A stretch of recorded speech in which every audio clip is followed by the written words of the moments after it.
SLBC tunnel ప్రమాదంలో rescue ముమ్మరంగా కొనసాగుతోంది. 5 రోజులుగా రెస్క్యూ బృందాలు నిరంతరం శ్రమిస్తున్నాయి. Indian army rat hole miners చివరి పాయింట్ వరకు వెళ్లినట్లు తెలుస్తోంది. ఏ క్షణంలోనైనా కార్మికుల జాడ కనిపెట్టే ఛాన్స్ కనిపిస్తోంది. ఇప్పటికే 2 రోజుల్లో ఆపరేషన్ పూర్తి చేస్తామని ప్రభుత్వం ప్రకటించింది.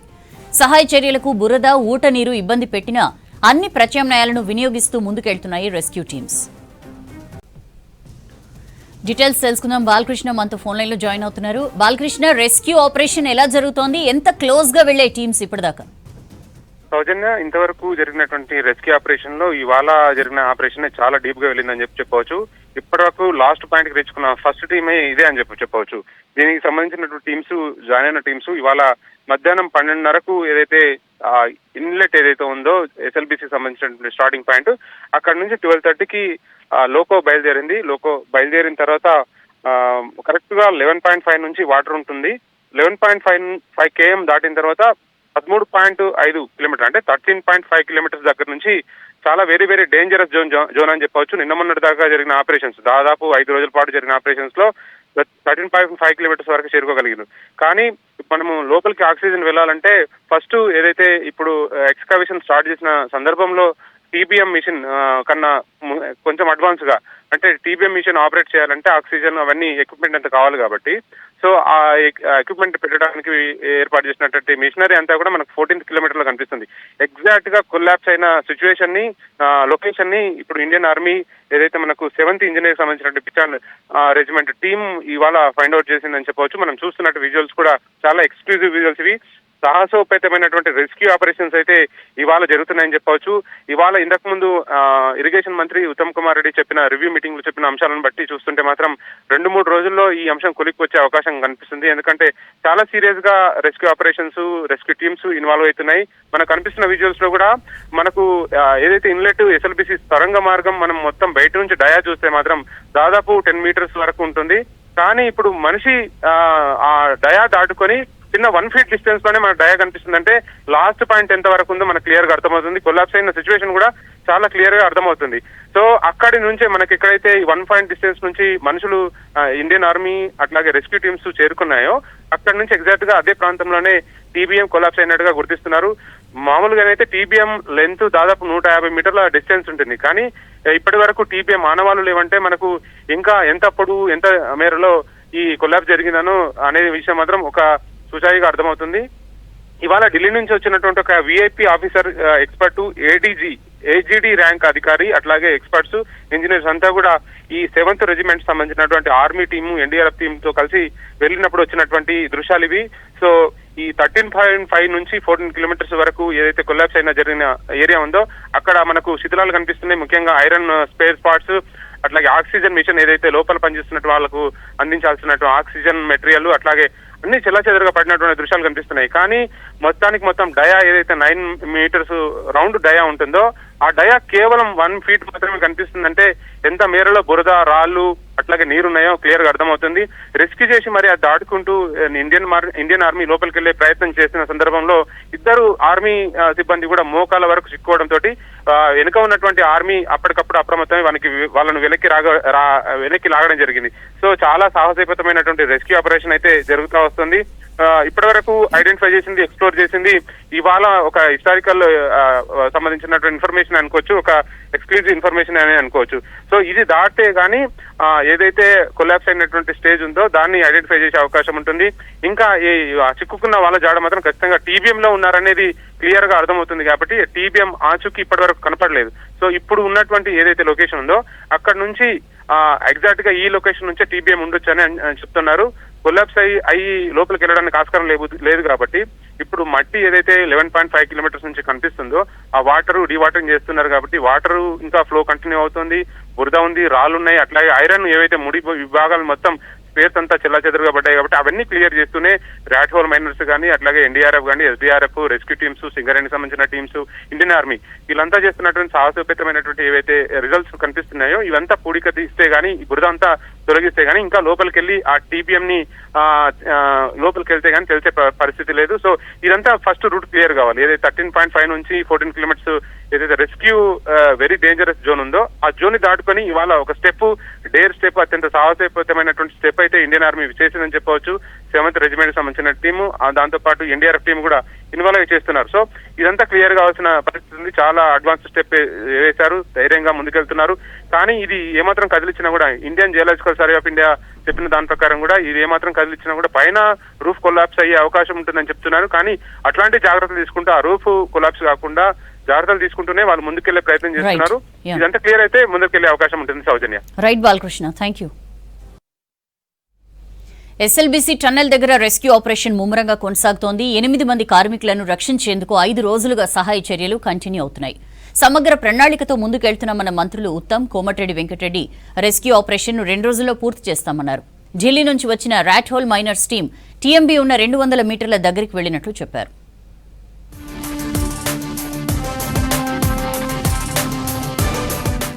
ఎస్ఎల్బీసీ టన్నెల్ ప్రమాదంలో చిక్కుకున్న కార్మికులను రక్షించేందుకు రెస్క్యూ ఆపరేషన్ కంటిన్యూ అవుతోంది.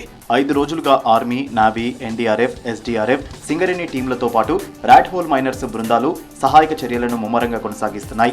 టన్నెల్లో సుమారు 18 నుంచి 20 మీటర్ల మేర మట్టి, బురద పేరుకుపోవడంతో సహాయక చర్యలకు తీవ్ర ఆటంకం కలుగుతోంది. ప్రధాన అడ్డంకిగా ఉన్న చివరి 40 మీటర్లలో పెద్ద ఎత్తున ఊట వస్తోంది. మట్టి బురదను తొలగిస్తే గానీ టన్నెల్ బోర్ మిషన్ ముందు భాగం దగ్గరకు వెళ్లలేని పరిస్థితి కనిపిస్తోంది.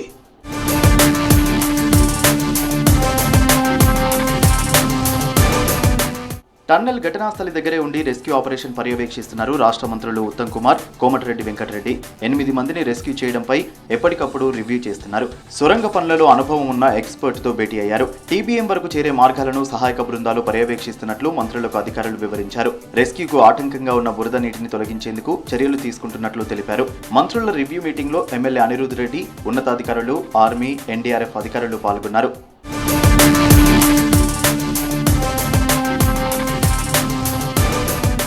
ఎస్ఎల్బీసీ టన్నెల్ ప్రమాదంలో రెస్క్యూ ఆపరేషన్ను 2 రోజుల్లో పూర్తి చేస్తామన్నారు మంత్రి ఉత్తమ్ కుమార్ రెడ్డి. సమగ్ర ప్రణాళికతో ముందుకెళ్తున్నట్టు చెప్పారు. గ్యాస్ కటర్తో దెబ్బతిన్న టీబీఎంను వేరు చేస్తున్నామని చెప్పారు. ఢిల్లీలోని బార్డర్స్ రోడ్స్ ఆర్గనైజేషన్ బృందాన్ని ప్రత్యేకంగా పిలిపించినట్లు మంత్రులు చెప్పారు. రెస్క్యూ సిబ్బంది రిస్క్ లో పడొద్దని సహాయక చర్యలు కొంత నెమ్మదిస్తున్నాయన్నారు. 8 మంది కార్మికులు ప్రాణాలతోనే ఉన్నారన్న నమ్మకం తమకు ఉందన్నారు మంత్రి ఉత్తమ్. గత కొన్ని సంవత్సరాలుగా భారతదేశంలో ఎక్కడ టన్నల్ యాక్సిడెంట్ జరిగినా అందులో పాల్గొన్న వారిని ఈ రోజు మేము ఆహ్వానించి మరి మా ఎంబర్ తీసుకొచ్చి ఈ రోజు టన్నెల్ లోపల పంపించి మరోసారి పరిశీలన చేయడం జరిగింది. 8 మంది ఎవరైతే మిస్సింగ్ ఉన్నారో వాళ్ళ కోసం మరి సీరియస్ ప్రయత్నం చేయబోతున్నాము. ఆ విషయంలో మొత్తం ఆపరేషన్ విషయం కూడా ఈరోజు మేము అందరం we are hoping that we can complete the whole operation in 2 days. అది మేము ఇంకా పూర్తిగా ఆశ వదులుకోలేదు. బ్రతికున్నరు బయటికి తీసుకురావాలి అనే ఉద్దేశంతోనే మా పని ముందుకు పోతున్నాము. Suddenly water, mud, everything fallen and then this accident took place. Luckily, out of 68 people were inside, all others came down. Now, as Mr. Uttam Kumar Reddy and Venkat Reddy told, they are all monitoring and coordinating. And I hope that 8 people will be alive. కొంత time పట్టినా టన్నెల్లో చిక్కుకున్న కార్మికులను బయటకు తెస్తామన్నారు ఢిల్లీకి చెందిన rot whole miner team సభ్యుడు Munna Qureshi. Tunnel boring machine ఉన్న 200 మీటర్ల దూరం వరకు తమ టీం వెళ్లినట్లు చెప్పారు. టీబీఎం ముందు భాగంలో భారీగా పైనుంచి మట్టి కూలిందన్నారు.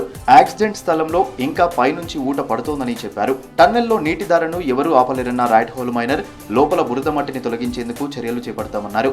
पानी चल रहा है 35-30 की स्पीड पे जैसे गाड़ी चलती है ऐसे पानी चल रहा है झरना से। वो है, कोई दिक्कत नहीं है, बस ये है लगे पड़े, बाकी तो उसके हाथ में वो इतना बाहर निकल रहा है, उसकी वजह से हम वापस रिटर्न आ गए, नहीं तो हम उसे हटाते, मलबे को हटाते। समय लेंगे, जो भी समय आएगा मगर कर लेंगे, बचा या नहीं बचा, मगर हम तो जिंदा है ना। और हम जाके उसमें बिल्कुल ही जाके भाई कच्चे में जाके बैठ जाए तो वो भी हमारी गलती होगी, सबकी गलती होगी उसमें, क्योंकि हम ये चाहते पहले उसे मजबूत कर लें, फिर उन भाइयों को निकाल के लाएं। वो है मगर थोड़ा टाइम लगेगा, निकलेगा, रुकेगा नहीं, निकलेगा जरूर। ఎస్ఎల్బీసీ టన్నెల్లో చిక్కుకున్న వారి కుటుంబ సభ్యులు టెన్షన్ పడుతున్నారు. కార్మికుల గురించి ఎలాంటి సమాచారం లేకపోవడంతో తీవ్ర ఆవేదన వ్యక్తం చేస్తున్నారు. ఇంటికి పెద్ద దిక్కైన తమ వారిని క్షేమంగా తీసుకురావాలని ప్రభుత్వాన్ని కోరుతున్నారు. మూసీ ప్రాజెక్టుకు నిధులు, మెట్రో సెకండ్ ఫేజ్ అనుమతి సహా 5 కీలక ప్రాజెక్టులపై ప్రధాని మోదీకి వినతి పత్రం అందించారు CM Revanth. Regional ring road దక్షిణ భాగానికి అనుమతి ఇవ్వాలని రిక్వెస్ట్ చేశారు. సైబర్ నేరాలు, డ్రగ్స్ కేసులు పెరగడంతో రాష్ట్రానికి అదనంగా మరో 29 మంది ఐపీఎస్లను కేటాయించాలని విజ్ఞప్తి చేశారు. సీఎం విన్నపాలకు సానుకూలంగా స్పందించిన ప్రధాని కేంద్ర పథకాలకు సంబంధించి తెలంగాణ ప్రభుత్వం చెల్లించాల్సిన నిధులను ప్రస్తావించారు.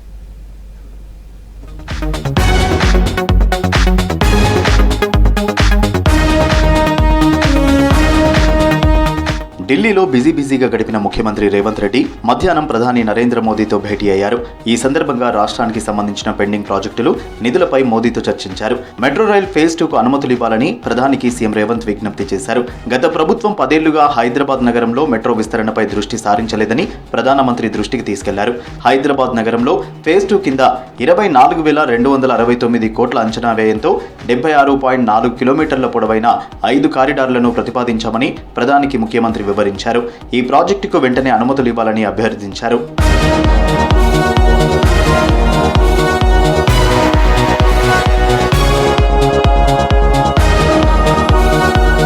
రీజనల్ రింగ్ రోడ్డు ఉత్తర భాగంలో ఇప్పటికే 90% భూసేకరణ పూర్తయినందున ఆర్ఆర్ఆర్ దక్షిణ భాగాన్ని వెంటనే మంజూరు చేయాలని ప్రధాని మోదీని ముఖ్యమంత్రి కోరారు. ఉత్తర భాగంతో పాటే దక్షిణ భాగం పూర్తయితే ఆర్ఆర్ఆర్ను పూర్తిగా సద్వినియోగం చేసుకోగలమన్నారు. దక్షిణ భాగం భూసేకరణకు అయ్యే వ్యయంలో 50% భరించేందుకు తాము సిద్ధంగా ఉన్నామని ప్రధానికి తెలిపారు. RRRకు సమాంతరంగా రీజనల్ రింగ్ రైల్ ప్రాజెక్టు ప్రతిపాదన ఉందని పీఎంకు వివరించారు. ఈ రీజనల్ రింగ్ రైలు పూర్తయితే తెలంగాణతో పాటు ఇతర రాష్ట్రాల్లోని రైలు మార్గాలతో అనుసంధానత సులభమవుతుందని తెలిపారు. రీజనల్ రింగ్ రైలుకు అనుమతి ఇవ్వాలని పీఎంను కోరారు సీఎం రేవంత్.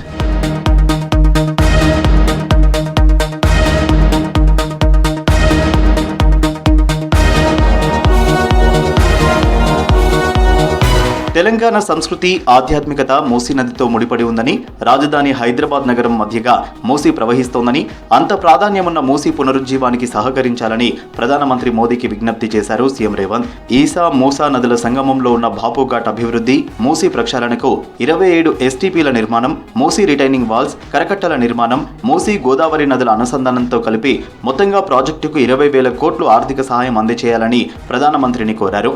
గాంధీ సరోవర్ ప్రాజెక్టుకు 222 ఎకరాల రక్షణ భూముల బదిలీకి సహకరించాలని పీఎంకు విజ్ఞప్తి చేశారు.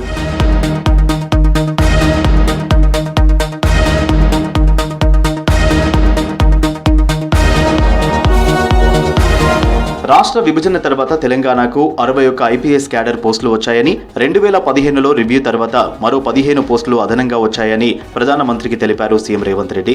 సైబర్ నేరాలు, డ్రగ్స్ కేసులు పెరగడం, రాష్ట్రంలో పెరిగిన పట్టణాలు, ఇతర అవసరాల దృష్ట్యా తెలంగాణకు అదనంగా 29 IPS పోస్టులు మంజూరు చేయాలని మోదీని కోరారు. సెమీకండక్టర్ల పరిశ్రమ ఏర్పాటుకు అనువైన పరిస్థితులు తెలంగాణలో ఉన్నందున ఇండియా సెమీకండక్టర్ మిషన్ ప్రాజెక్టును రాష్ట్రంలో ఏర్పాటు చేసేందుకు అనుమతించాలని ప్రధానమంత్రిని కోరారు సీఎం రేవంత్ రెడ్డి.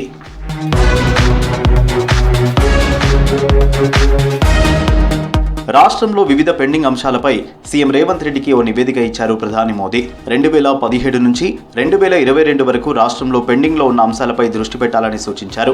వాటిని త్వరగా పరిష్కరించాలని సీఎం రేవంత్ రెడ్డికి చెప్పారు. ఆవాస్ మొబైల్ అప్లికేషన్ ద్వారా 2025 మార్చి 31 నాటికి సర్వే కంప్లీట్ చేయాలన్నారు. వీలైనంత మంది అర్హులను గుర్తించాలన్నారు ప్రధాని. బీబీనగర్ ఎయిమ్స్ కు సంబంధించిన కొన్ని అంశాలు రాష్ట్ర ప్రభుత్వం దగ్గర పెండింగ్ లో ఉన్నాయన్నారు.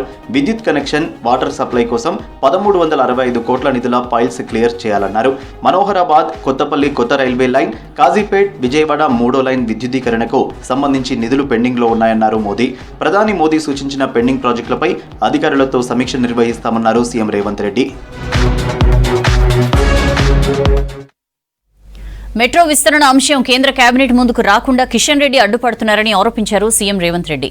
రాష్ట్రంలో 3 అనుమానాస్పద మృతులు జరిగాయని, వాటిపై కేటీఆర్ ఎందుకు విచారణ కోరడం లేదని ప్రశ్నించారు. 10 ఏళ్లుగా SLBC పనులు చేయకపోవడం వల్లే ప్రమాదం జరిగిందని చెప్పారు. కేంద్రానికి విజ్ఞప్తి చేసిన 5 ప్రాజెక్టులను సాధించాల్సిన బాధ్యత రాష్ట్ర బీజేపీ నేతలదేనన్నారు రేవంత్. ఢిల్లీలో పర్యటించిన ముఖ్యమంత్రి రేవంత్ రెడ్డి మీడియాతో చిట్చాట్లో సంచలన విషయాలు ప్రస్తావించారు.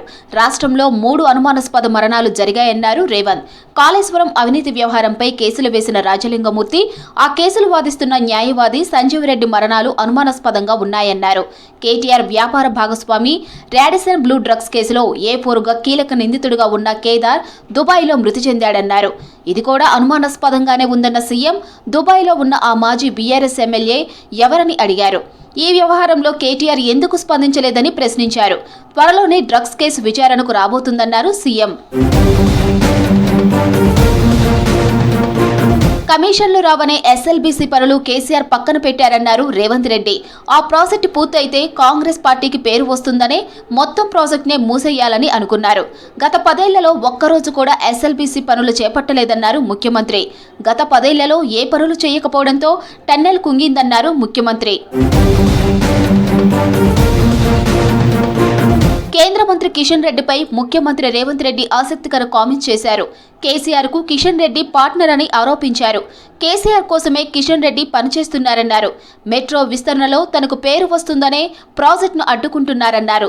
కేసీఆర్ హయాంలో జరగని ప్రాజెక్టును రేవంత్ హయాంలో జరగొద్దని కంకణం కట్టుకున్నారన్నారు. అందుకే మెట్రో విస్తరణ ప్రాజెక్టును కేబినెట్లో అడ్డుకుంటున్నారని ఆరోపించారు రేవంత్. రాష్ట్రంలో బీఆర్ఎస్ ఎక్కడుందని ప్రశ్నించారు రేవంత్. ప్రస్తుత ఎన్నికల్లో పోటీ చేయని వారే ఎక్కువ మాట్లాడుతున్నారన్నారు.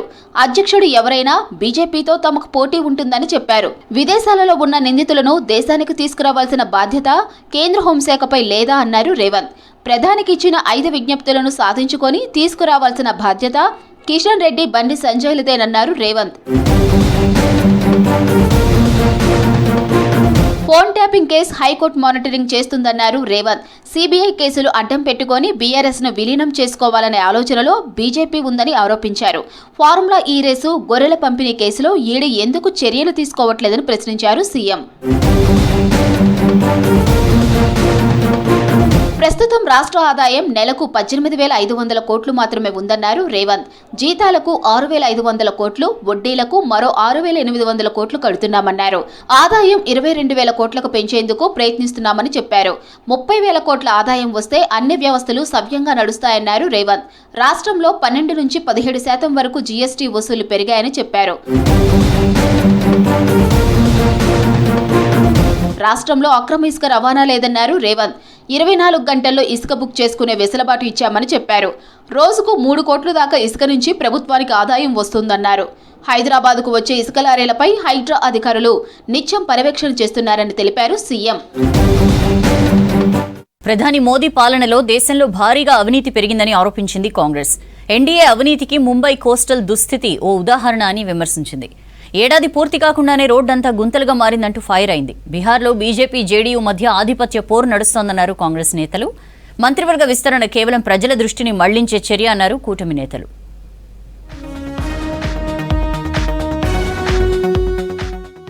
పదేళ్ల బీజేపీ పాలనలో దేశంలోని అన్ని రంగాల్లో అవినీతి అక్రమాలు పెరిగాయని ఆరోపించింది కాంగ్రెస్. మోదీ సర్కార్ అవినీతికి ముంబై కోస్ట్ రోడ్ నిర్మాణమే సజీవ సాక్ష్యమని తెలిపింది. 2024 మార్చిలో నిర్మించిన ఈ రోడ్ ఏడాది కాకుండానే గుత్తలమయంగా మారిందని విమర్శించింది. ప్రజల సొమ్మును బీజేపీ సర్కార్ అక్రమార్కులు పాల్చేస్తుందని ఆరోపించింది. ప్రధాని మోదీ సర్కార్ తెచ్చిన మేక్ ఇన్ ఇండియా నినాదానికే పరిమితమైందన్నారు. ఫిబ్రవరిలో చైనా దిగుమతుల విలువలు $100 బిలియన్ దాటిందని తెలిపింది కాంగ్రెస్. पीएम मोदी की देश विरोधी नीतियों से चीन मालामाल हुआ जा रहा है और भारत की अर्थव्यवस्था डामाडोल हो रही है. नरेंद्र मोदी हर मोर्चे पर फेल हैं. ఢిల్లీలో Chicago council on global affairs డైరెక్టర్ల బోర్డు బృందంతో భేటీ అయ్యారు ప్రతిపక్ష నేత Rahul Gandhi. Council CEO, NATO మాజీ అమెరికా రాయబారి ఐఓహెచ్ డాల్డర్ నాయకత్వంలో రాహుల్ను కలిశారు. ఆయనతో పలు అంశాలపై చర్చించారు బృందం సభ్యులు.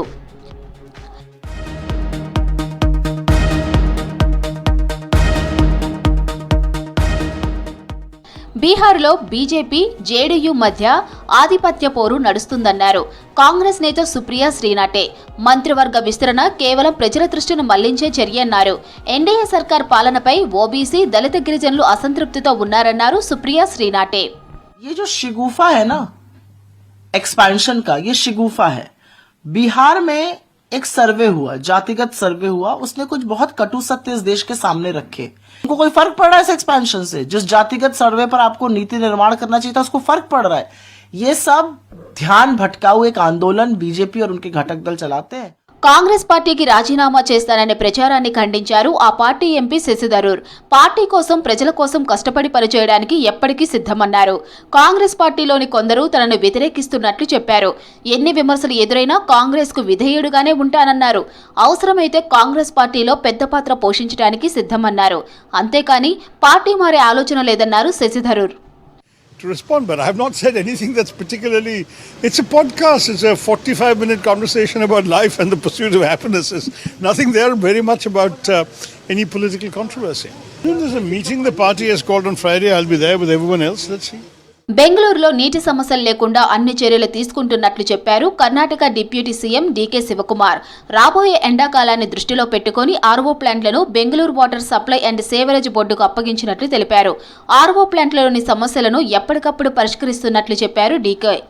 We are taking over all the RO plants in the custody of BWSSB because we want a clean, safe water, and we want. I have got complaints from various that some of the places I have made a small check, some of them are not working. So corporation BWSSB will take care of all the. రాబోయే Tamil Nadu assembly ఎన్నికల్లో Tamilaga Vetri Kazhagam party గెలుస్తుందన్నారు ఆ party chief సినీ నటుడు విజయ్. 2026 ఎన్నికల్లో చరిత్ర తిరగరాస్తామని తెలిపారు. పెత్తందారులు, భూస్వాములు రాజకీయాలు చేస్తున్నారని విమర్శించారు. మహాబలిపురంలో జరిగిన టీవీకే పార్టీ తొలి వార్షికోత్సవ సభలో పాల్గొన్నారు. అసెంబ్లీ ఎన్నికల్లో గెలిచి సామాన్యులకు రాజ్యాధికారం కల్పిస్తామన్నారు. హిందీ భాషపై కేంద్రం డీఎంకే లొల్లి చిన్నపిల్లల కొట్లాట్లా ఉందన్నారు విజయ్.